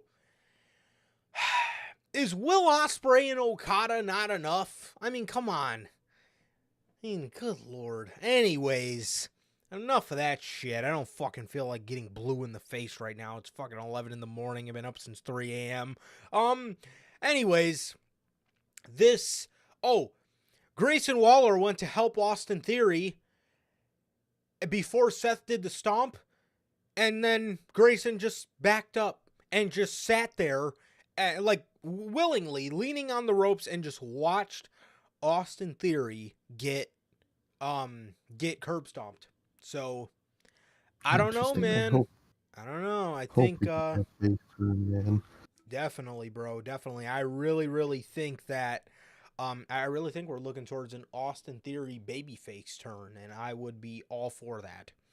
I would be all for that. But yeah, this segment was nothing more than a ploy to get fucking Cody Rhodes and Seth Rollins on the show and to go out there and tell us absolutely nothing. I challenge you to a one-on-one match. Seth says he's got his back, but they give no indication on what we're actually doing. Are we getting a tag match? Are we getting a fucking singles match? What does Seth mean he's going to have his back? Does he mean he's going to be a tag, or is he just going to be in his corner? I mean, what the fuck? What is that? I mean, dude, give us... I really don't understand. Declare something. Somebody. Fuck, man. These guys are playing phone tag with each other. You got fucking Cody and Seth on Raw talking about this shit. You got Roman and Rock on SmackDown. Rock's talking out his ass every week. He doesn't know what the fuck he's doing. He clearly doesn't know any sports references. He doesn't even know what fucking faction he's in, for Christ's sake. He's in the fucking Bang Bang, Bullet Club Gold, and the Acclaimed. What the fuck? Can these guys interact with each other? I mean, what the fuck? It's so nonsensical, dude. I don't get it. Cody and Seth are talking about it. The Rock's not mentioning a word. He's just fucking making fun of Trailer Trash Hicks, and he's making fun of Cody Crybabies. I mean, what the fuck, man? Get your head out of your ass, dude. This is the biggest story. We got about a month left of Roman Reigns' title reign, and nothing's being built. Ugh, makes no fucking sense, dude. It better be the last fucking month of this goddamn title reign. I mean, good lord, if you're gonna have your fucking head in your ass, I mean, please, can we just hurry up and get the title off of this guy so Rock can fucking get what he wants? His match with his cousin. And for fucking love of God, you fucking fucked up everything this year, dude. Every fucking thing. So that was the Grayson Waller effect for the WrestleMania hype with Cody and Seth. Again, more questions than answers. Every single fucking time they try to build to this storyline, it's nothing but questions being added. All right. The men's Elimination Chamber match. The men's Elimination Chamber match, man. We got Kevin Owens, Bobby Lashley, Randy Orton, Drew McIntyre, Logan Paul, LA Knight, and LA Knight. This one wasn't. This one. It was alright. This one was real good. I liked this Elimination Chamber match, man. I thought it was solid. I thought it was a solid Elimination Chamber match. We started it off with LA Knight and Drew McIntyre. Started this one off with LA Knight and Drew McIntyre, man. These guys had a pretty good back and forth. And Kevin Owens came in. Kevin Owens came into the match third. Bobby Lashley would then be fourth. Randy would be fifth. And Logan Paul would come in last. Randy Orton, I genuinely thought this man was hurt.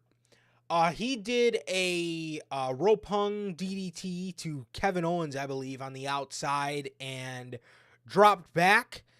And when his back hit the mat, this man was like, dude, he was holding his lower back.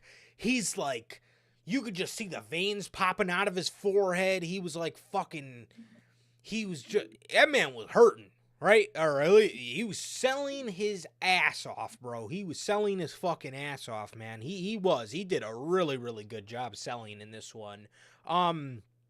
He did a really good job selling in this one, man. Oh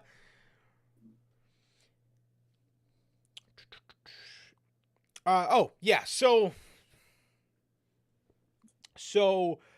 yes, Logan Paul ended up coming in last. He had Kevin Owens. He was all hyped to come out of the crowd, or come out of the pod. He was hyped to come out of the pod, and then he looked to his right, and Kevin Owens was standing there. I think Logan had like a dry erase marker, and he was like writing on the plexiglass. He wrote "Kevin sucks," and then he like, you remember how people would draw those 3 lines? And then another 3 lines, and they would make an S out of it, you know? Yeah. Fucking, yeah. he drew one of those. This man, I guess he was just bored, while he was in the pod, and him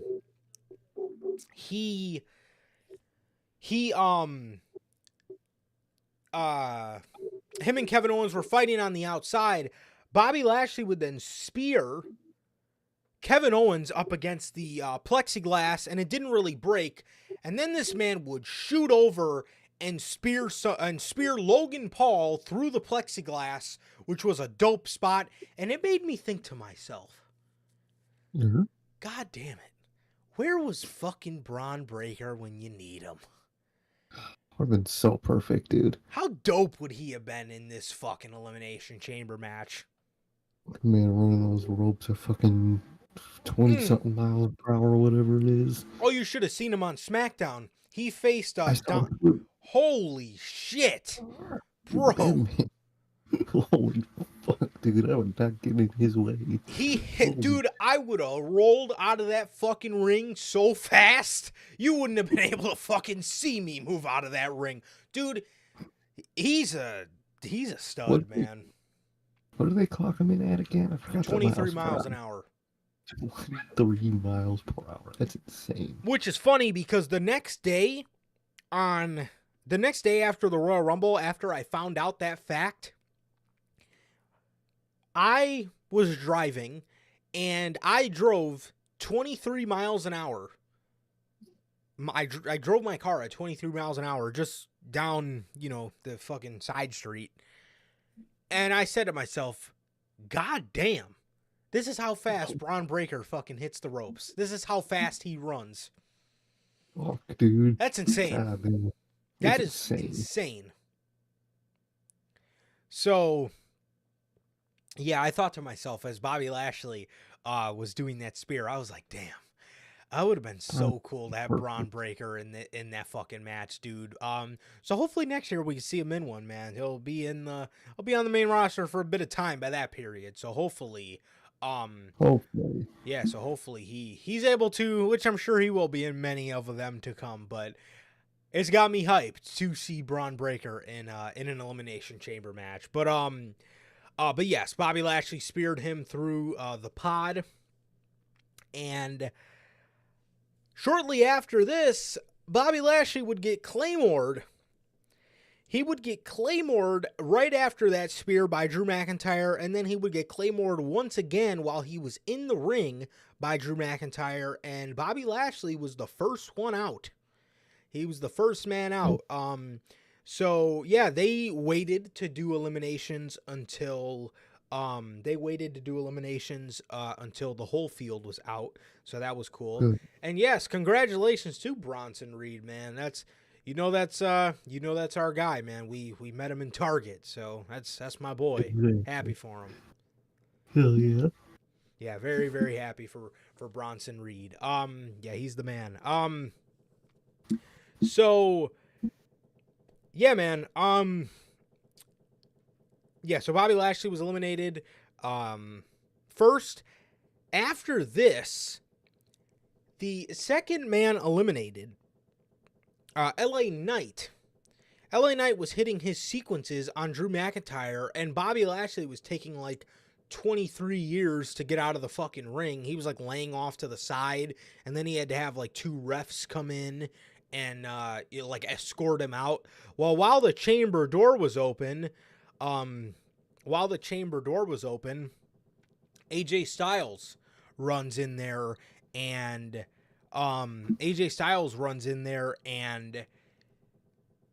starts attacking LA Knight with a chair. He absolutely obliterates his back with a chair. He then hits him with a Styles Clash on the chair, and Drew McIntyre capitalizes on the moment, and he pins LA Knight and gets LA Knight out of there. So that was the second elimination. And the little bit later in the match, Kevin Owens and Randy Orton were going through a sequence, and he gets hit with a RKO out of nowhere.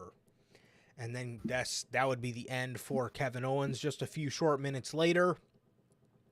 After this, Drew and Randy would then have a pretty cool face-off, start going back and forth with each other, and Drew would take out Randy to then turn around into a crossbody off the top of the pod from Logan Paul. Crossbody off the top of the pod from Logan Paul. Logan Paul would then pull out the brass knucks.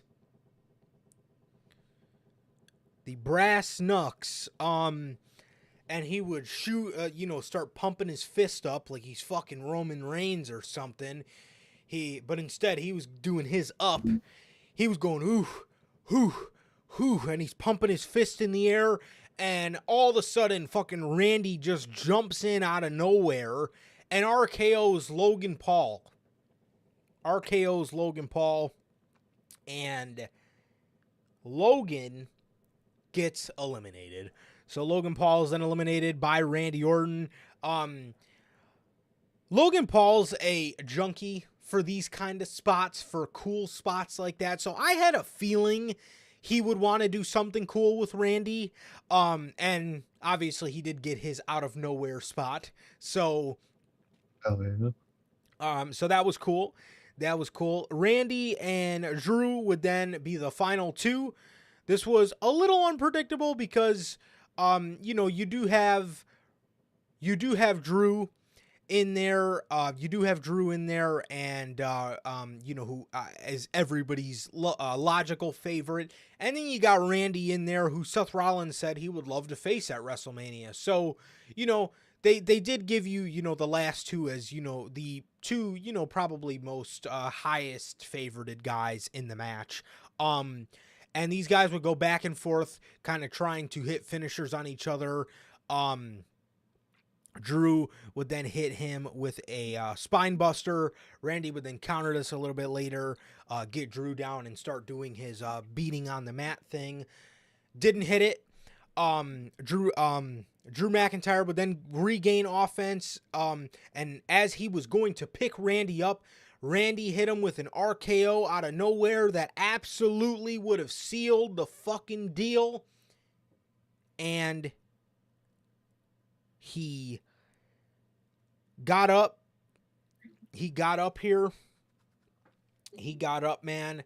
And Logan Paul must have ran up to him real quick and fucking leveled him, clocked him with the fucking brass knuckles. And Drew McIntyre, for the second time in this match, capitalized on a downed man. He did it with LA Knight.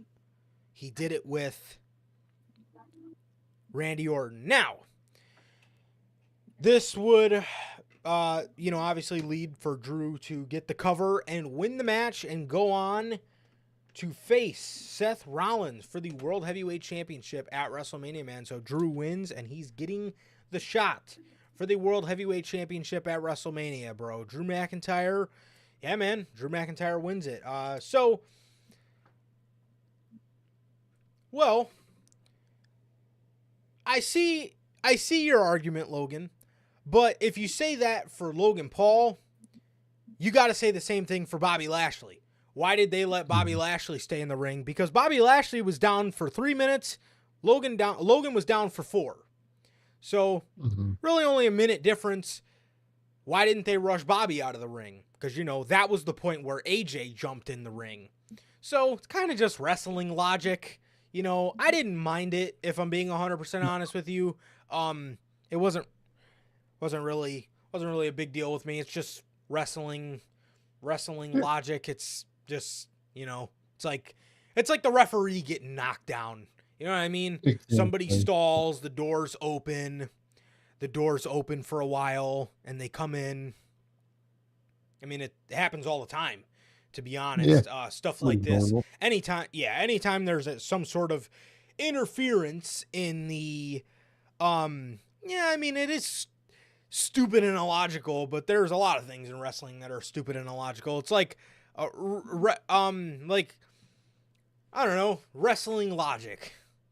Yeah, I don't mind it. I don't Yeah. think it's that big of a problem. No, that would kind of be the most logical sense for somebody to jump in the ring, or for somebody to, I guess, run back while the door's open. So, I mean, it didn't bother me at all. It didn't bother me at all. But one thing I did have a bother with was, it doesn't fucking seem like we're building to LA Knight and Logan Paul. Are we building to an LA Knight and AJ Styles WrestleMania match? Because who the fuck wants to see that? But then but then later in the match, or simultaneously in the match, I mean, Logan Paul and Kevin Owens seem like they were building to their match, and then it seemed like Logan Paul was building to something with Randy. So it's like, are we going to do a ladder match? I can see it. That's what it looks like at this point. That's what it looks like, but because that's the only thing, like, I don't want to see I'm sorry, but I don't want to see LA Knight and AJ Styles at WrestleMania. I love both of them, but like, what in the fucking blue hell is that? See LA Knight get a title at WrestleMania. That's what I want to see. That's what I want to see. There's no way you make him wait past WrestleMania. They've said good things come to those who wait. People wanted him to win the title at fucking SummerSlam. And you said good things come to those who wait. What are you? You're giving this guy a world title wait. This guy's been waiting like 9 months. You're giving this guy, like, you're making him wait so long, you would think he's waiting to become fucking president or something. I mean, Jesus Christ, it's just the U.S. title. Like, what the fuck? Literally, man. It's really annoying. I don't know what they're doing here.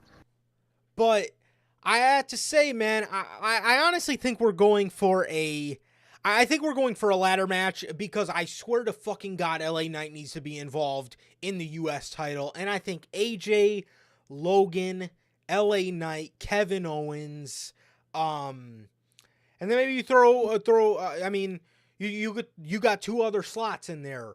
Those could go to any fucking body. If you want to do somebody on Raw, if you don't got anything for Sami Zayn, you could throw Sami in there. You got Santos, you got Andrade, Bronson Reed, you got Dragon Lee, you have who's that fucking guy on SmackDown I was just thinking of? Braun Breaker. You could throw anybody in there, but those are kind of the core 4 I was thinking: Kevin, Logan, Knight, and AJ. And then those other 2 spots, like I said, could go to anybody. And I just listed off all those names, but I thought this match was good, man. I thought it was good. It had a good ending, man. I thought they kept Randy looking strong. Obviously, with Logan feeling the effects of some humiliation, hits him with the brass knucks because Orton completely fucking, like, embarrassed him, really. He completely embarrassed him with the, Logan trying to get his moment, and Orton hitting him with the RKO out of nowhere. So they kept Randy looking strong. And, they got more heat on, Logan Paul. So I thought it was really good, man. I thought it was really good. I thought it was a good way to end the match. And yeah, that was that. So Drew McIntyre wins this one, as this match ends up going 36 minutes and 55 seconds. And I completely forgot about the other 2 matches, but the women's Elimination Chamber went 32 minutes and 15 seconds, and then the tag match went 17 minutes and 25 seconds. So A lot of people do complain about the 4 match cards, but hey, if everybody's getting fucking within the range from 15 to 40 minutes, hey, who's going to complain about that, man? Good spotlight for these people. Actually getting some time. Exactly, man. I like that. I like it, man. Thought the men's match was good, man. And I have no clue what they're building for, Logan Paul and Mania, but we know what they're building for Seth and Mania. It's true, and I love it. They like putting Logan Paul in viral situations, right? They like putting him against Ricochet. They like putting him in Elimination Chamber matches because they know he's going to do cool shit. I could see them putting him in a ladder match because they know he's going to do cool shit. And I think a ladder match is the way to go. Yeah, I think it's the only way out at this point. Definitely, man. But yeah, man. Yeah, I think a ladder match is the way to go. And yeah, I agree. I wholeheartedly agree with you, Logan. It's really gonna fucking annoy me if LA Knight is not the US champ. I mean, again, what are you making this guy wait for? You've said time and time again, good things come to those who wait. Are you trying to see if he's actually over? Because has he not proved to you he's not a flash in the pan? Like, he's actually like a staple on your show that people like really like to, like, people really enjoy him. I really enjoy LA Knight. I think he's fucking fantastic. Who doesn't fucking love LA Knight? I mean, probably some of the fucking AEW fans because he's not Will Ospreay, but that's besides the point, right? Again, this guy's not waiting for the Universal title. What the fuck are you making him wait so long for? It's the United States Championship. He better be at this point. You might as well. I mean, what the fuck? Is this guy waiting to go to the fucking moon? Is he waiting to be a fucking NASA agent? I mean, what the fuck? What is he waiting for? I mean, good lord. What is he waiting to be, a fucking pipe fitter? Is he on the fucking pipe fitter list? Like, come on. What the fuck? Making this guy wait 9 months for the motherfucking US championship. And if you don't give it to him at Mania, royally fucking up. Literally. Drew McIntyre wins the Elimination Chamber at 36 minutes. Bond Baker. I like that name, Bill. Bond Baker.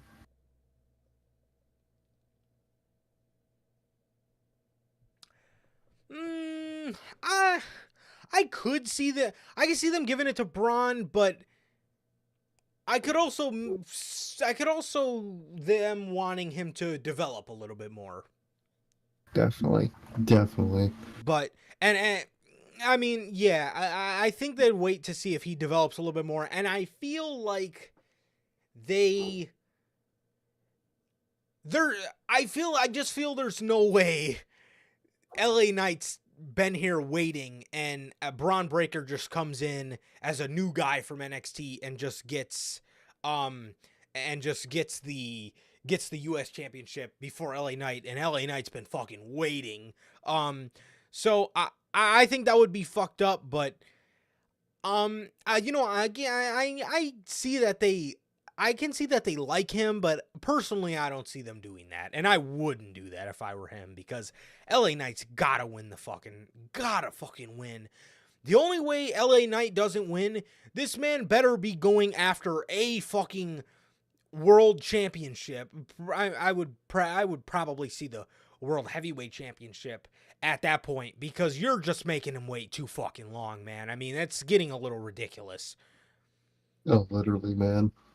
Yeah, so, I don't know, man, but Drew wins the Chamber, and he's going on to face Seth at Mania. I don't think they specified what night, but I'm sure actually, it might end up being night 2 if Seth is in a tag match on night 1. So, I don't know.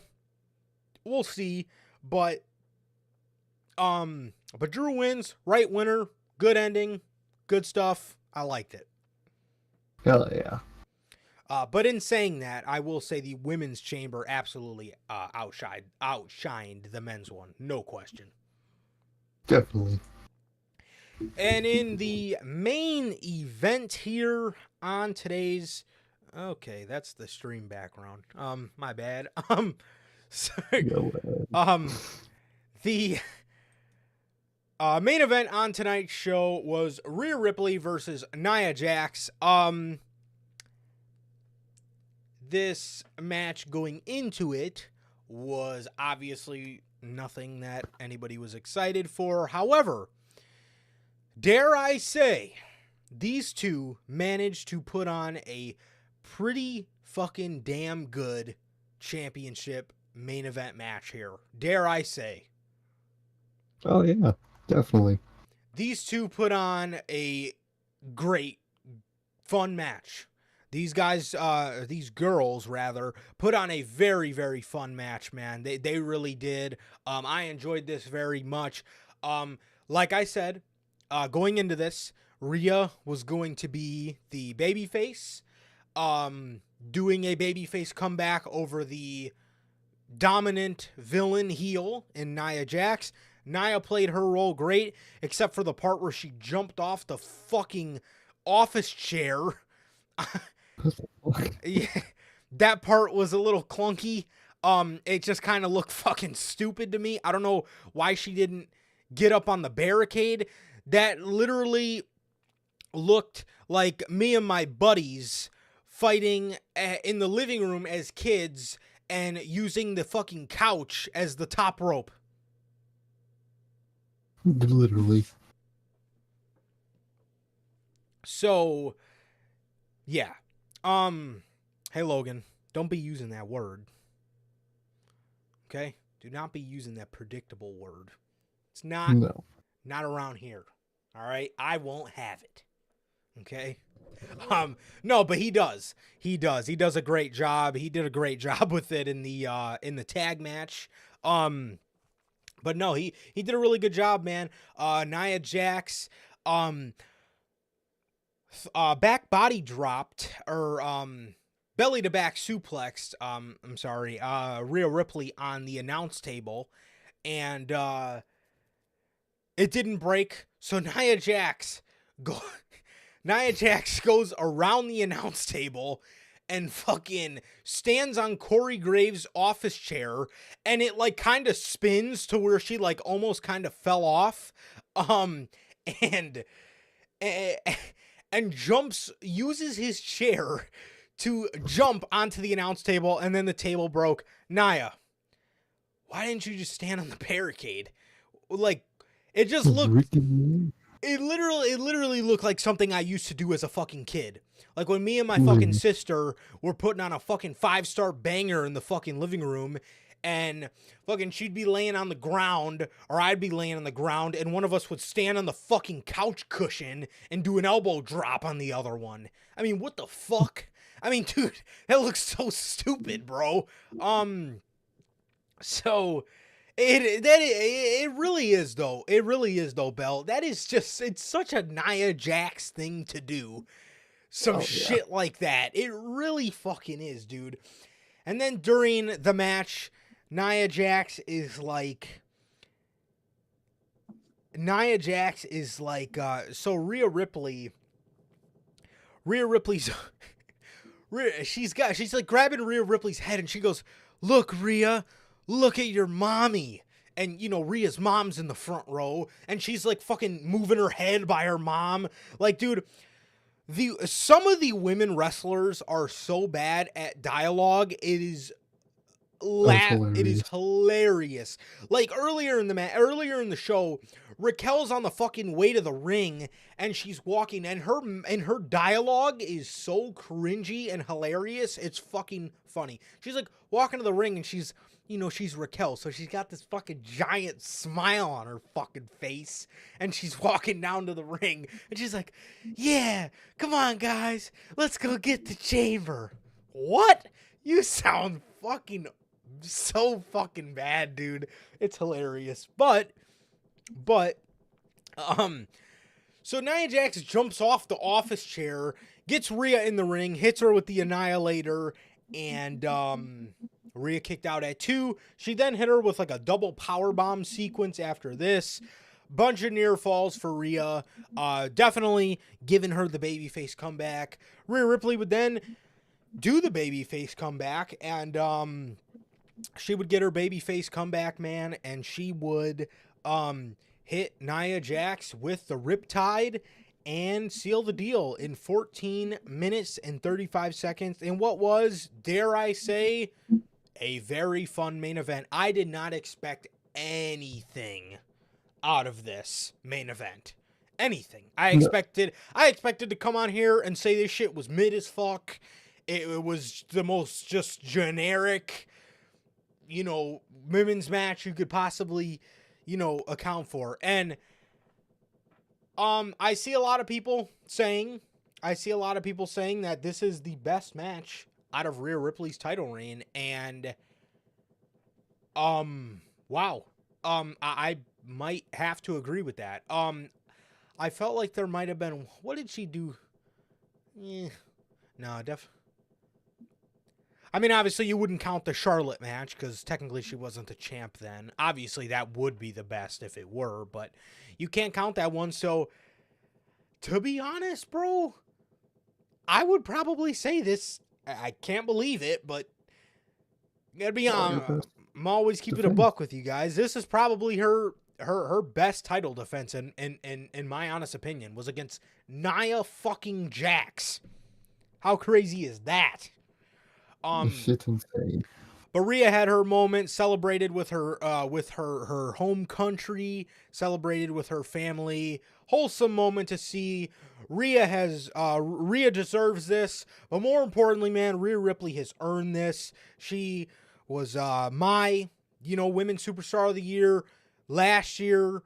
I just think she's just so elevated above everybody. In terms of her star power and what she brings to the table. She's fucking fantastic. And she earned this, man. She really did. She earned this. And I gotta give it to Nia too, man. During the build to this, her physical work has been good. Her on the mic, absolutely atrocious. But them, her work, them solidifying her as a dominant force, been great. It's been great. I can't fucking lie to you guys, man. I can't lie to you guys. But again, in saying that, her mic work absolutely has gotten no better. It's fucking awful. It's fucking atrocious. But she's looked great. Physically, she's looked dominant, and she played the perfect role here in this match against Rhea Ripley. And Rhea looked great, bro. Rhea looked great here against Nia. Rhea looked great, and she looked like she just looked like a great baby face. Did her babyface comeback stuff. So she looked absolutely fantastic, man. She looked absolutely fantastic, and gotta give it to her, man. Gotta give it to her, bro. So yeah, that was that. That was that, man, and that was the main event. And like I said, Rhea Ripley celebrated with her family, celebrated with her home country, man, in a moment she absolutely deserved, man. So, yeah. Oh yeah, man, dope to see. It was a great main event, man.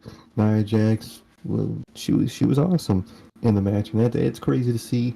You love to see it, and I think they chose a great main event for Perth. Definitely, man. Definitely, bro. So, yes, that was Elimination Chamber, man. It was a fun experience. It was a very fun experience, dude. It's been a very fun experience. I'll never forget this. This has been very, very cool getting to do, and the pleasure is all mine. So, thanks WWE for putting on a great show, man. They really did. They put on a fantastic show. This is one of my favorite shows out of the year. I love me an Elimination Chamber match. And Triple H has been doing pretty fucking good with them, man. So the more he continues to pump out great Elimination Chamber events, the more you will see me on here doing the Elimination Chamber reviews, man. So love to see it. And I loved it, man. I loved it. It was a great show. And the final stop before WrestleMania, man. So I loved it. I thought they put on a great show. Was it as good as last year's? Obviously, that's a no. But last year's, to be fair, there's not many shows that can level up to Elimination Chamber 2023 for me. And that's not even Elimination Chamber shows. Elimination Chamber 2023 is one of my favorite wrestling shows of all time. So it was a banger of a show last year, and it was a banger of a show this year. It really was. I really enjoyed my time. And I absolutely love your guys' passion, and I love getting to share my passion with all of you, man. So this has been a very fun experience, man. And goddamn, we will see you guys in a week's time with Revolution. So, Hell yeah. with that, man, ladies and gentlemen, that is going to do it for this edition of the Notorious Heels podcast, man. This has been another great edition of the Elimination Chamber 2024 review. So as for the Elimination Chamber reviews, we will see you guys next year. We will see you guys on the other side. And with that, man, that is going to do it for this edition of the Notorious Heels podcast. Another great edition of the WWE Elimination Chamber 2024 review. And thank you guys so much, man. Thank you guys so much. This has been an awesome experience, bro. And all thanks to you guys, man. And it has been always nothing but a pleasure for my Johnny Mayhem. And Sir K. And that is going to do it for this edition of the Notorious Heels podcast. Another great edition of the Elimination Chamber review. And we will see you guys next weekend with Revolution. But before that, we got 2 more stops to make. So with that, thank you guys so very much. Thank you guys. We love you guys. Please like, comment, and subscribe. And we will see you guys Monday with Notorious Unscripted. Peace.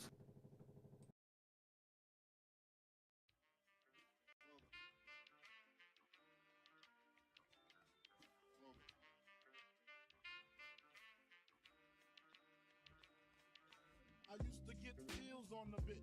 Now I throw shields on the dick to stop me from that HIV shit. And niggas know they soft like a Twinkie fillin', playing the villain, prepare for this rap killing. Biggie Smalls is the illest. Your style is played out like Arnold, and that's what you talking about, Willis. The thrill is gone. The black Frank White is here to excite, throw dick to dice. Bitches are like I'm brainless, guns are like I'm stainless steel. I want the fucking fortune like the wheel. I squeeze gats till my clips is empty. Don't tempt me. You don't want the fuck Here I am, I'll be damned if this ain't some shit. Time to spread about the lyrics over harmony grip. It's the Mood Killer Death Trap. Yes, I'm a jet black ninja. Coming where you rest at, surrender. Step inside the ring, use the #1 contender. Looking cold booty like your pussy in December. Nigga, stop bitching, button up your lippin'. From method, all you gettin' is the can of ass whipping. Hey, I be kicking. You son, you doing all the yapping, acting.